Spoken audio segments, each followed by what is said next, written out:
की इस सुबह में हमने रियासत के बेबाक और बेखौफ सदाकत व हक गोई के लिए अपनी तहरीरों के ज़रिए जो शोहरत रखते हैं, कहना चाहिए कि अपनी रियासत ही में नहीं बल्कि पूरी अदबी दुनिया में अपने लिए एक मुकाम रखने वाले देवनूरा महादेवा, उनकी किताब गुज़िश्ता साल जून के आसपास RSS आड़ा मतु अगला ये किताब मंजर आम पर आई। किताब के तकरीबन साल 2020 के अंत तक 30 से ज़ायद उसके एडिशंस शाये हो चुके हैं। कई लोगों ने, कई पब्लिशर्स ने पब्लिक इंटरेस्ट में उस किताब को शाये किया। इस किताब की खासियत यह है कि राइटर ने अपने लिए कोई कॉपीराइट्स नहीं रखे बल्कि पब्लिक इंटरेस्ट के लिए इसे ओपन रखा और इसकी कीमत भी बिल्कुल ही कम रखी, 40 रुपये। इस किताब की मकबूलियत साल के आखिर तक इतनी बड़ी कि 3 लाख से ज़्यादा इसकी किताबें खरीदी गई हैं, बांटी नहीं गई, खरीदी गई हैं। जिन लोगों ने खरीदी किताब, बेदारी आम करने के लिए उन्होंने किताब बल्क में खरीद कर अपने हम ख्याल लोगों में किताब की तकसीम करवाई।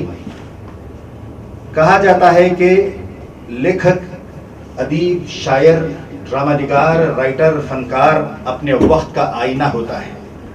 जो हालात गुजरते हैं उसको दर्शाता है, अपनी तहरीरों में उसको महफूज रखता है।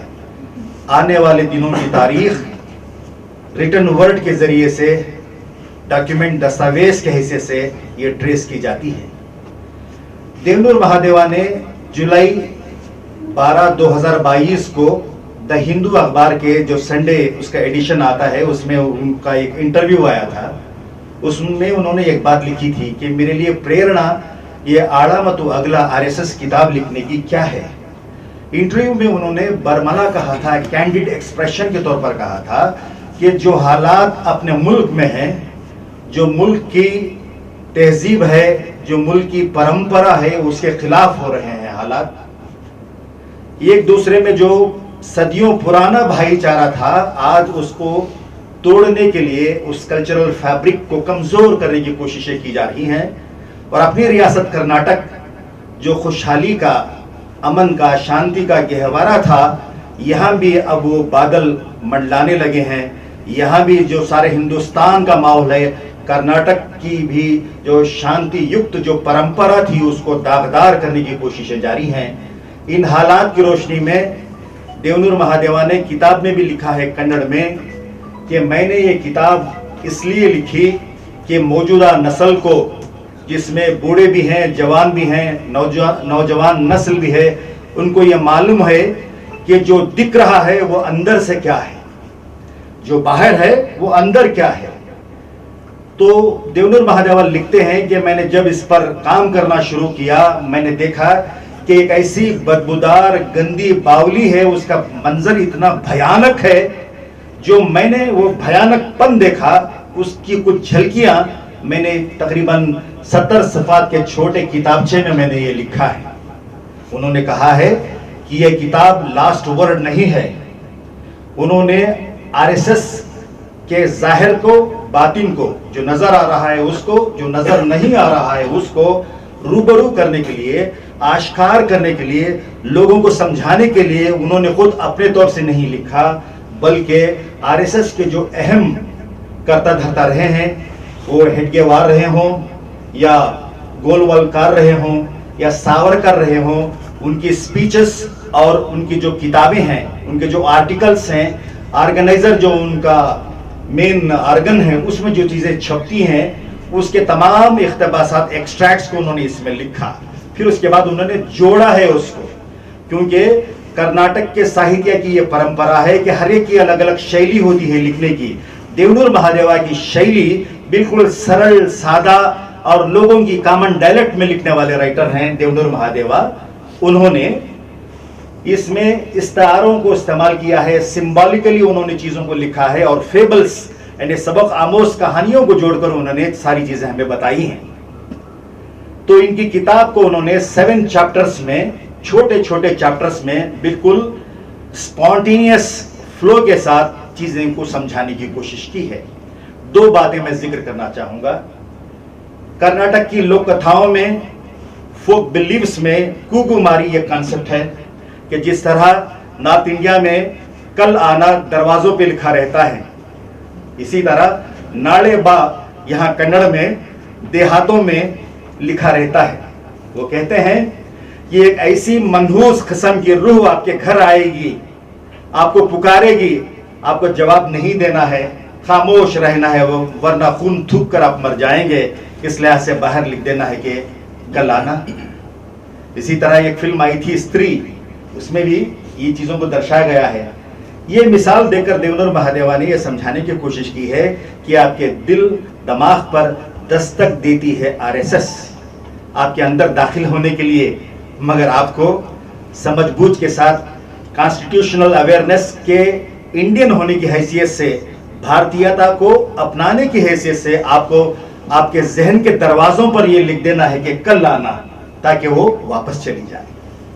उन्होंने उसमें कई चीजें लिखी हैं और वो कहते हैं कि आरएसएस जो है नौजवान नस्ल को, यूथ को विचारवादी बनाना नहीं चाहती, प्रचारक बनाना चाहती है।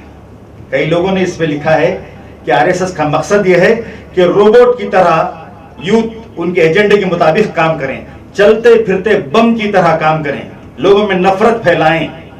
मगर आज हिंदुस्तान की सदियों पुरानी जो तहजीब है, उस हिसाब से अगर हम देखें तो हमारे पास मजहब कोई रुकावट नहीं था।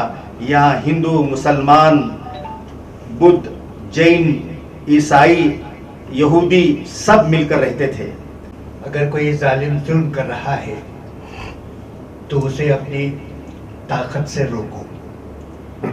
अगर तुम्हारे पास इतनी ताकत नहीं तो कम से कम इजहार अपनी ज़बान से करो कि तू जुल्म कर रहा है। अगर इसकी भी आप इस्तिताअत या ताकत नहीं रखते तो कम से कम दिल में ये तो सोचो कि वो जुल्म कर रहा है। इस हदीस का दूसरा हिस्सा यानी इजहार, इसी के पेश नज़र जनाब आज़म शाहिद की ख्वाहिश पर मैंने इस किताब के नशरे की जिम्मेदारी कबूल की, ताकि हम इतनी ताकत तो नहीं रखते कि जालिम के जुल्म को अपनी ताकत से रोकें, मगर माशाल्लाह हम इतनी ताकत ज़रूर रखते हैं कि तहरीरी शक्ल में उसका जवाब दें, उसको रोकें कि भाई तू जुल्म कर रहा है। यही मेरा मकसद व मंशा रहा और इसी के पेश नज़र मैंने जनाब आज़म शाहिद की ख्वाहिश को बखुशी कबूल किया और मैंने अपने लिए सादत समझी कि एक काम मेरे अपने पब्लिशिंग हाउस से हो रहा है। और दूसरी बात ये कि अभी हाल में जनाब मोहन राम साहब की किताब 21वीं सदी में हिंदुस्तानी मुसलमानों का एहसास यतीमी मंजर आम पर आई।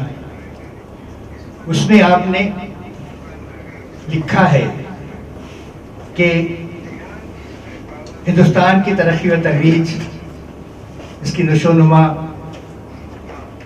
और इसकी पेशरफ्त में मुसलमानों का एक अहम किरदार नुमायां रोल रहा है। इसके बावजूद आज के मुसलमान क्यों अपने आप को अपने ही मुल्क हिंदुस्तान में यतीम महसूस कर रहे हैं? ये बहुत बड़ी बात आपने उठाई और इसी की सराहना करते हुए डॉक्टर अजय कुमार सिंह साहब ने कहा कि मुझे खुशी होती है कि एक हिंदू ने आवाज़ उठाई है। और आज भी हम देखते हैं ये जो किताब आरएसएस तंजीम के उसके अपने कारकर्दगियों, उसकी कारस्तानियों के ताल्लुक से लिखी गई है, वो भी हमारे एक हिंदू भाई की तरफ से है। यानी जो लोग हकीकत जानते हैं उन्होंने ये इक़दाम किया और आज के हालात के तनाजुर में ये बात उर्दू तबके तक, बिलखुसूस मुसलमानों तक ऐसी बातें पहुंचने से रह जाती हैं। इसकी वजह मैं बता तो नहीं सकता, लेकिन हम मुसलमान और उर्दूदान तबका इतना लाइल्म है ऐसी बातों से कि उसे हकीकत का अंदाज़ा तक नहीं, वो अफवाहों को ही हकीकत समझ जाता है और उन्हीं के फेर में, उन्हीं के चक्कर में पड़ जाता है। तो इस मुनासिबत से ऐसी किताबों का, ऐसे अदब का मंजर आम पर आना निहायत ಅಂದರೆ ನಾನು ಬಾಲಕನಾಗಿದ್ದಾಗ ಹೇಳಿದ್ದು, ಈ ದೇಶಕ್ಕೆ ಬ್ರಿಟಿಷರು ಯಾಕೆ ಬಂದರು? ಅವರೇನು ದೊಡ್ಡ ಸೈನ್ಯ ತೊಗೊಂಬಂದ್ರಾ? ಸೈನ್ಯ ತರಲಿಲ್ಲ, ಬಂದಿದ್ದು ಕೇವಲ ತಕ್ಕಡಿ ಹಿಡ್ಕೊಂಡು. ಆದರೆ ಈ ದೇಶದಲ್ಲಿ ಜಾತಿ, ಹಣ, ಅಂತಸ್ತು, ಅಧಿಕಾರ ಈ ಹೆಸರಿನಲ್ಲಿ ಜಗಳ ಮಾಡ್ತಾಯಿದ್ರು. ಈ ಜಗಳದ ದುರುಪಯೋಗವನ್ನು ಕಂಡುಕೊಂಡಂತಹ ಬ್ರಿಟಿಷರು ಇಲ್ಲಿನವ್ರನ್ನೇ ಒಟ್ಟಿಗೆ ಸೇರಿಸ್ಕೊಂಡು ಸೈನ್ಯ ಕಟ್ಟಿಕೊಂಡು ಅವರು ಅಧಿಕಾರವನ್ನು ಚಲಾಯಿಸಿದರು. ಅಂದರೆ ನಮ್ಮಲ್ಲಿರುವಂತಹ ಈ ಒಡಕಿದೆಯಲ್ಲ, ಆ ಒಡಕಿನಿಂದಾಗಿ ನಮ್ಮಲ್ಲಿ ನಾವು ಕಚ್ಚಾಡ್ತಿದ್ದೀವಿ. ಅದಕ್ಕೋಸ್ಕರ ನಮ್ಮಲ್ಲಿ ಮೇಲು ಕೀಳು, ಜಾತಿ ಭೇದ, ಹಣ, ಅಂತಸ್ತು, ಅಧಿಕಾರ ಇದ್ಯಾವುದಕ್ಕೂ ನಾವು ಕಚ್ಚಾಡಬಾರದು ಅನ್ನುವಂಥ ವಿಚಾರವನ್ನು ನಮಗೆ ಹೇಳಿಕೊಡ್ತಾ ಸಂಘಟನೆಯನ್ನು ಮಾಡ್ತಾಯಿದ್ರು. ಆದರೆ ಅವತ್ತು ಏನು ಆ ವಿಚಾರ ಹೇಳಿದ್ರಲ್ಲ, ಜಾತಿಗಳ ನಡುವೆ ಇರಬಾರದು, ಅದಕ್ಕೇನು ಹೇಳಿರು, ಹಿಂದೂ ಶಬ್ದವನ್ನು RSSನಲ್ಲಿ ಬಳಕೆ ಮಾಡ್ಕೊಂಬಂದರು. ನಾವು ಕೂಡ ನಂಬಿಬಿಟ್ವಿ. ಆದರೆ ಈಗ ನೋಡಿದರೆ RSSನ ಒಂದು ಪ್ರಮುಖ ಸಂಘ ಪರಿವಾರ ಅದು ಬಿ ಜೆ ಪಿಯಲ್ಲಿ ಹಿಂದುಳಿದ ಪ್ರಕೋಷ್ಠ, ಅಲ್ಪಸಂಖ್ಯಾತರ ಪ್ರಕೋಷ್ಠ, ಬೇರೆ ಬೇರೆ ಪ್ರಕೋಷ್ಠಗಳು ಅಂದರೆ ಜಾತೀಯ ಸಂಘಟನೆಗಳು ಅದರೊಳಗಡೆ ಇದ್ದಾವೆ. ಯಾಕೆ? ಹಾಗೆ ಹಿಂದುತ್ವ ಒಂದೇ ಇರಬೇಕಾಗಿತ್ತಲ್ಲ, ಇಲ್ವಲ್ಲ. ಇದು ಒಂದಾಯಿತು. ಆಮೇಲೆ ಅಂತಸ್ತು, ಆ ಅಂತಸ್ತು ಅಂದರೆ ಯಾರ್ಯಾರು ಯಾವ್ಯಾವ ಜಾತಿಯಲ್ಲಿ ಸ್ವಲ್ಪ ಮೇಲಿದ್ದಾರೆ, ಹಣವಂತರಿದ್ದಾರೆ ಅಂಥವರಿಗೆ ಮಾತ್ರ ಟಿಕೆಟ್ ಕೊಡ್ತಾ ಇದ್ದಾರೆ. ಎರಡನೆಯದು. ಮೂರನೇದು ಹಣ. ಆ ಹಣವಂತರಿಗೆ ಟಿಕೆಟ್ ಕೊಟ್ಟಿರೋದು ಎಲ್ಲ ಕೋಟಿಗಳುಗಳೇ, ಯಾರೂ ಇಲ್ಲವೇ ಇಲ್ಲ. ಈ ಹಿಂದಿನಲ್ಲಿ ಒಂದು ಗಾದೆ ಹೇಳುತ್ತಾರೆ, ಕಿಸ್ಕಾ ಲಾಟಿ ಉಸ್ಕಾ ಬೈಸಿ, ಕಡ್ಡಿ ಯಾರಲ್ಲಿದೆ ಎಮ್ಮೆ ಅವರದ್ದು ಅಂತ. ಹಾಗೆ ಹಣವಂತರ ಕೈಗೆ ಅಥವಾ ತೋಳಬಲ ಇರೋರ ಕೈಗೆ ಇವತ್ತು ಅಧಿಕಾರ ಕೊಡ್ತಾ ಇದ್ದಾರೆ. ಹಾಗಾಗಿ ಇವತ್ತಿನ ವ್ಯವಸ್ಥೆ ಎಲ್ಲಿಗೆ ಬಂದು ನಿಂತಿದೆ ಅಂದರೆ, ಅವತ್ತು ಅವರು ನಮಗೇನು ಹೇಳಿದ್ರಲ್ಲ, ಈ ದೇಶದಲ್ಲಿ ಸಂಘಟನೆ ಯಾಕೆ ಬೇಕು ಅಂತ, ಅದೇ ದುರವಸ್ಥೆಯಲ್ಲಿ ಇದೆ. ಅಂದರೆ ಇವರು ಇಟ್ಕೊಂಡು ಹೊರಟ್ರಲ್ಲ ಯಾವ ವಿಚಾರ, ಸಂಘಟನೆ, ಆ ಸಂಘಟನೆಯ ದಿಕ್ಕು ತಪ್ಪಿದೆ.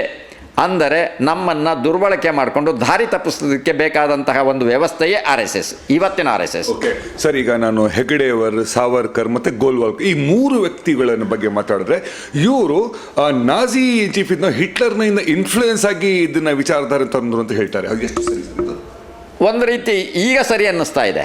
ಅವತ್ತಿಗೆ ನಮಗೆ ನೋಡಿ, ಈ ಮೂರು ವ್ಯಕ್ತಿಗಳ ವಿಚಾರವನ್ನು ಹೇಳಿದ್ರಿ, ಅದರಲ್ಲಿ ಒಬ್ಬ ವ್ಯಕ್ತಿಯ ವಿಚಾರವನ್ನು ನಾನು ನಿಮ್ಗೆ ನೇರ ಹೇಳಿಬಿಡ್ತೀನಿ. ಅಂದರೆ ಉಳಿದಿದ್ದನ್ನು ನಾನು ಪಕ್ಕಕ್ಕಿಡ್ತೀನಿ. ಯಾಕೆ ಅಂತ ಹೇಳಿದರೆ, ಯಾಕೆಂದರೆ ಮಾಧ್ಯಮದವರು ನಮ್ಮ ಸುದ್ದಿಯನ್ನು ನೋಡ್ಬೇಕಾದ್ರೆ ಗಂಟೆಗಟ್ಟಲೆ ನೋಡಲಿಕ್ಕಾಗಲ್ಲ, ಕೆಲವು ನಿಮಿಷಗಳನ್ನು. ಹಂಗಾಗಿ ನಾನು ಅದು ತಕ್ಕಾಗಿ ಹೇಳಬೇಕಾಗಿದೆ.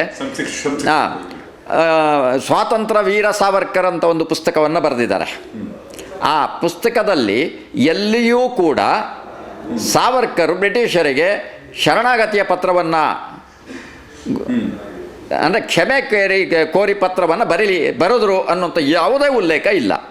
ಹಾಗಿದ್ರೆ ಆ ಸತ್ಯವನ್ನು ಯಾಕೆ ಮುಚ್ಚಿಟ್ರು? ನೇರ ಹೇಳ್ಬೋದಿತ್ತಲ್ಲ.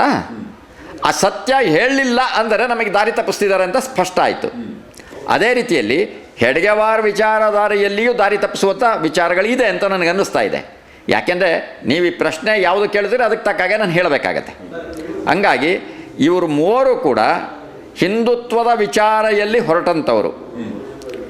ವಿಚಾರ, ಆ ಹಿಂದೂ ವಿಚಾರ ಇದು ಯಾಕೆ ಬಂತು ಅನ್ನೋದಕ್ಕೆ ಮುಂದೆ ಹೇಳಬೇಕು ಅಂದರೆ, ರಾಷ್ಟ್ರೀಯ ಅಂದರೆ ಅವತ್ತಿನ ಕಾಲದಲ್ಲಿ RSS ಹುಟ್ಟುವುದಕ್ಕೆ ಮುಂಚೆ RSD ಅಂತ ಇತ್ತು, ರಾಷ್ಟ್ರೀಯ ಸೇವಾದಳ.